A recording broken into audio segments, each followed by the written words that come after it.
¿Qué es lo que mi gente? Nuevo video, nueva ruta. Yo que estoy muy contento de tener nuevamente conmigo en las aventuras del Erre. Por supuesto que antes de comenzar el video le damos a dar muchas gracias a todos los suscriptores, porque ya somos 1000 personas. Nunca esperé llegar tan rápido a las 1000, pero muchas gracias a todos los que apoyan todos los videitos. Hoy les traigo un pedido bastante polémico y de ahí les voy a contar por qué. Porque primero tenemos que darle las gracias a nuestros colaboradores y miembros del canal. Un saludo a Antonio Mardones y le mandamos un fuerte abrazo hacia donde esté. Si quieres que yo te mande un saludo en todos los videos, hazte miembro muy barato y no me voy a un montonazo.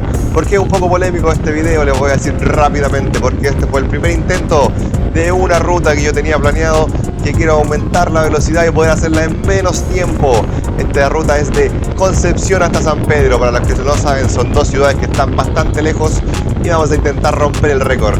Este día fue un día sábado, no andaban muchos autos y además, como pueden ver, tampoco adelantamos. Así que fue el primer intento muy tranquilo. Si quieren que traigamos más intentos, a ver cuánto tiempo nos podemos demorar en hacer esta ruta, déjenlo en los comentarios. También, si alguien sabe algún espacio donde podamos practicar wheelies, déjenlo en los comentarios, porque queremos ver si algún día podríamos lograr hacerlo. Así que no molesto a mi gente, quiero que vean el video y me digan qué pudo haber mejorado, qué pudo haber fallado. Y a la gente que no le gusta este tipo de contenido, la invito a simplemente cerrar el video.